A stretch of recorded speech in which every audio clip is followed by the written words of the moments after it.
সুপ্রিয় শিক্ষার্থী বন্ধুরা, আসসালামু আলাইকুম। প্রথমে এমএস শামীম চ্যানেলের পক্ষ থেকে সবাইকে স্বাগত। আজ পঞ্চম শ্রেণীর ইংলিশ গ্রামার বইয়ের 18 এবং 19 পৃষ্ঠার সমাধান দেওয়া হলো। আশা করি ভালো লাগবে। তো 18 পৃষ্ঠায় আছে যে অ্যাফার্মেটিভ সেন্টেন্স থেকে ইন্টারোগেটিভ সেন্টেন্সে রূপান্তর।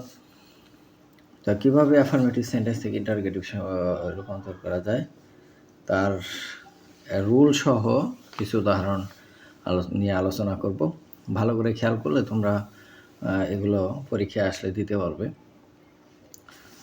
দেখো, রুল 1 অর্থাৎ নিয়ম 1, অ্যাফার্মেটিভ সেন্টেন্সে বি ভার্ব কী কী? Am, is, are, was, were, shall be, will be, বা হ্যাভ টু ভার্ব আছে হ্যাভ, হ্যাজ, হ্যাড, আর মোডাল অক্সিলারি ভার্ব আছে can, could, may, might, should, might ইত্যাদি ইটিসি। এগুলো যদি থাকে তাহলে এদের সাবজেক্টের পূর্ব বসিয়ে ইন্টারোগেটিভ সেন্টেন্সে রূপান্তর করা হয়। সেন্টেন্সের শেষে একটি প্রশ্নবোধক চিহ্ন বসাতে হয়।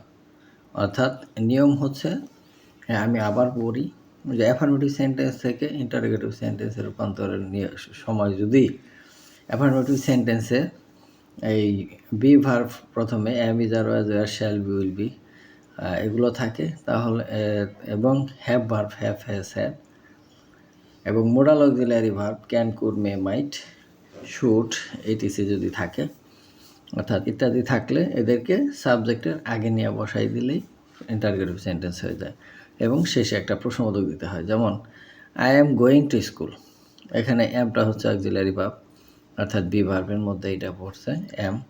অ্যামটা আয়ের আগে, আইটা হলো সাবজেক্টের আগে নিয়ে বসাই দিলেই আমাদের এটা প্রশ্নবোধক হয়ে গেল এবং লাস্টে একটা প্রশ্নবোধক চিহ্ন দিতে হবে, এইটাই। আবার হি ওয়াজ রিডিং এ বুক, এখানে ওয়াজটা অক্সিলারি ভার্ব, ওয়াজ আগে নিয়ে দিলে দিয়ে ওয়াজ হি রিডিং এ বুক। আবার এনে হ্যাভ ভার্ব আছে, হ্যাভটা আগে নিয়ে দিল have they done the work, এই যে have they done the work. আবার শ্যাল উইল, শি উইল, এই উইলটা হচ্ছে অক্সিলারি ভার্ব, তাহলে উইলটা আগে নিলেই হয়ে যায় উইল শি কাম টুমরো। তবে এই উইলটা সামনে যাওয়ার পর এটা বড় হাতের হয়ে যাবে এবং পরে যে সাবজেক্টটা যাবে সাবজেক্টের অক্ষরটা ছোট হাতের হয়ে যাবে, নাম একমাত্র নাম ব্যতীত। We had finish the work, had we finish the work, you should go there, should you go there, I can do it, can I do it. এই হচ্ছে অ্যাফার্মেটিভ সেন্টেন্সকে ইন্টারোগেটিভ সেন্টেন্সে রূপান্তর, যদি এগুলো বি ভার্ব, হ্যাভ ভার্ব এবং modal auxiliary থাকে সেগুলোর ক্ষেত্রে। এবার আমরা 2 নম্বর রুলটা দেখব, এখানে কি বলছে। 2 নম্বর রুলটা বলছে হচ্ছে অ্যাফার্মেটিভ সেন্টেন্স অক্সিলারি ভার্ব ব্যবহৃত না হয়ে মেইন ভার্ব ব্যবহৃত হলে প্রেজেন্ট ইনডিফিনিট টেন্সের ক্ষেত্রে সাবজেক্টের পূর্বে ডু বা ডাজ বসিয়ে, পাস্ট ইনডিফিনিট টেন্সের ক্ষেত্রে সাবজেক্টের পূর্বে ডিড বসিয়ে ইন্টারোগেটিভ সেন্টেন্সে রূপান্তর করা হয় এবং সেন্টেন্সের শেষে একটি প্রশ্নবোধক চিহ্ন দিতে হয়। উই লিভ ইন ঢাকা, এখানে কিন্তু ওই অক্সিলারি ভার্ব বা হ্যাভ ভার্ব বা মোডালস নাই, সেজন্য এগুলো মোডাল অক্সিলারি নাই, সেজন্য এগুলোর মূল ভার্ব হচ্ছে লিভ। এই লিভ মূল ভার্বের কোন ফর্মে আছে এটা দেখতে হবে। যদি প্রেজেন্ট ফর্মে থাকে তাহলে ডু, আর যদি পাস্ট ফর্মে থাকে তাহলে ডিড।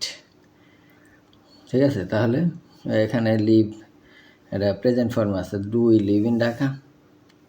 আবার শি রিডস এ বুক, এই যে ভার্বের সাথে এস আছে এই জন্য ডাস শি রিড এ বুক।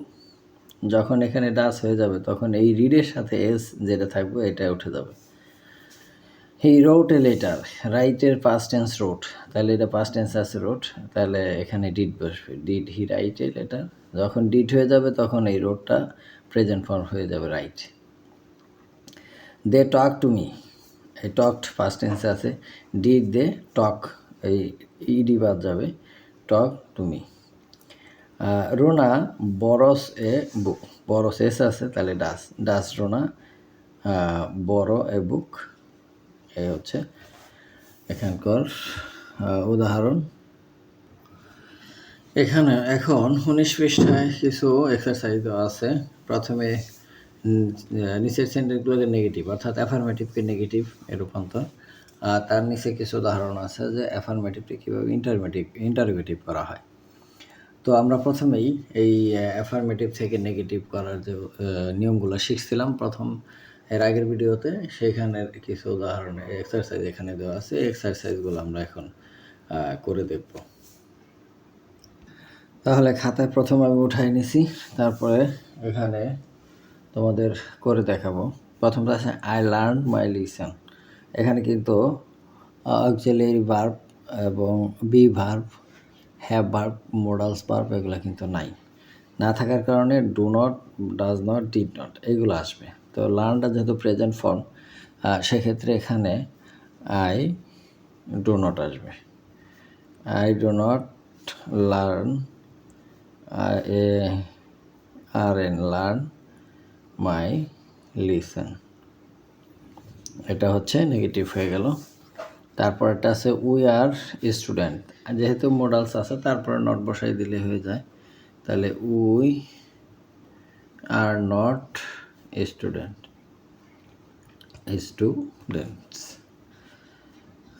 এরপরে আছে দি বার্ডস ক্যান ফ্লাই, যেহেতু ক্যান আছে তাহলে ক্যানট, তাহলে দি বার্ডস ক্যানট ফ্লাই। আচ্ছা, তারপরে শি গোজ টু স্কুল, যেহেতু বারবার সাথে ইয়েস আছে তাহলে ডাজ, তাহলে শি ডাজ নট অর্থাৎ ডাজন্ট গো টু স্কুল। এরপরে ইট is easy to say, is আছে বি ভার্ব, তাহলে ইজের পরে নট বসাই দিলে বাকি সব ঠিক থাকবে। তাহলে it is not easy to সে। এবার লাস্টেরটা দে কাম হোম ইয়েস্টারডে, তাহলে ইয়েস্টারডে মানে গতকাল, তাহলে কেম, এটা আসলে কেম হবে। তাহলে যেহেতু পাস্ট টেন্স আসলে they did not come home yesterday. এরপর উই ইট টু লিভ, এখানে কিন্তু বি ভার্ব, মোডালস ভার্ব এগুলো নাই, তাহলে we do not eat to live. তারপরে ইউ শুড গো দেয়ার, এই শুড থাকলে shouldn't, you shouldn't go there. তারপরে we had gone to market, এই যে হ্যাড আছে তাহলে we had not gone to market. তারপরে he has a pencil, has আছে তাহলে hasn't, he hasn't a pencil. তারপরে you should help him, should আছে তাহলে should not, you shouldn't help him. He must come, he must, he do not must come. তারপর Rana will present tomorrow, will, তাহলে Rana will not present tomorrow. এই তারপরে আছে দে were present, তাহলে দে be verb আছে তাহলে দে ওয়ার নট প্রেজেন্ট। তারপরে হচ্ছে I have money, I haven't money, I haven't money. তারপরে হি রোট এ লেটার, তাহলে পাস্ট টেন্স আছে তাহলে he didn't write a letter. এরপরে অ্যাফার্মেটিভ টু ইন্টারোগেটিভ। তো অ্যাফার্মেটিভ টু ইন্টারোগেটিভের নিয়মটা আমরা দেখেছি যে বি ভার্ব, হ্যাভ ভার্ব এবং মোডালস অক্সিলারি যদি থাকে তাহলে সেটা ভার্ব সাবজেক্টের আগে নিয়ে বসাইলে আমাদের সেটা ইন্টারোগেটিভ হয়ে যায়। আর যদি এই ভার্বগুলো না থাকে, মেইন ভার্ব থাকে, তাহলে সেগুলা ডু বা ডাস বা ডিড টেন্স অনুযায়ী এই শব্দগুলা প্রথমে বসায় তারপরে ইন্টারোগেটিভ করতে হয়। তো এখানে উদাহরণের মধ্যে এক্সারসাইজের মধ্যে প্রথমে আছে হি মে কাম ইন। তাহলে মে এটা মোডালস অক্সিলারি ভার্ব, তাহলে মে থাকলে মেটা আগে নিয়ে আসতে হবে। মে হি কাম ইন, এটা শর্ত হলো যেহেতু ইন্টারোগেটিভ তাহলে লাস্টে একটা অবশ্যই প্রশ্নবোধক দিতে হবে, চিহ্ন দিতে হবে। তারপরে দে আর স্টুডেন্ট, এই যে আর আছে অক্সিলারি ভার্ব, তাহলে এটা যদি আগে নিয়ে দিই আর দে স্টুডেন্ট, আর দে স্টুডেন্ট, তারা কি ছাত্র, এই প্রশ্নবোধক দিতে হবে। They fish can swim, can the fish swim, yes, লাস্টে প্রশ্নবোধক।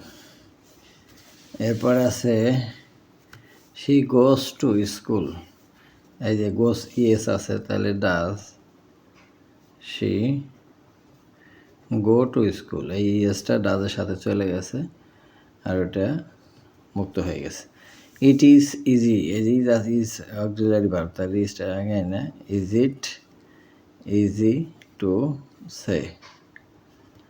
এরপরে they come home yesterday, they came home, এটা হবে কেম হোম ইয়েস্টারডে, তাহলে ডিড, এটা যে পাস্ট টেন্স অক্সিলারি ভার্ব নাই, তাহলে did they come home yesterday, yesterday. 7 number, she has a pencil, তাহলে has she a pencil,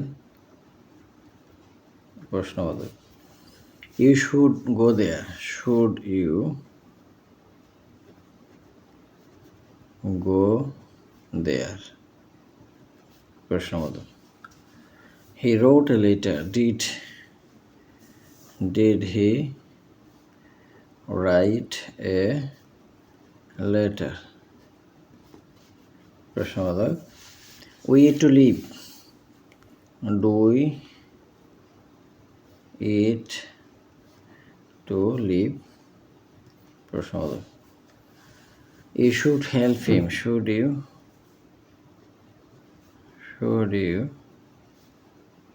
help him,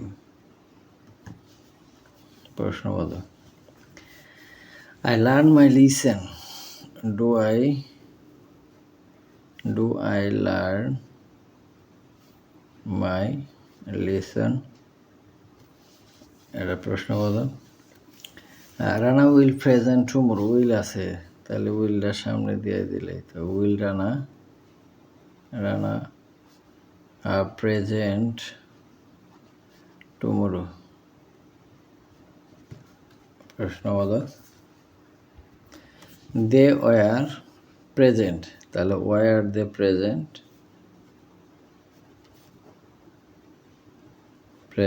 প্রশ্নবোধক। I have money, have I money, প্রশ্নবোধক। এরপরে we had gone to market, তাহলে had থাকলে had আগে আসতে হয়, had we gone to market. এই ছিল শিক্ষার্থী বন্ধুরা 18 এবং 19 পৃষ্ঠায়। দেখা হবে পরবর্তী পৃষ্ঠার ভিডিও নিয়ে, সে পর্যন্ত সবাই সুস্থ থাকবে। ধন্যবাদ সবাইকে।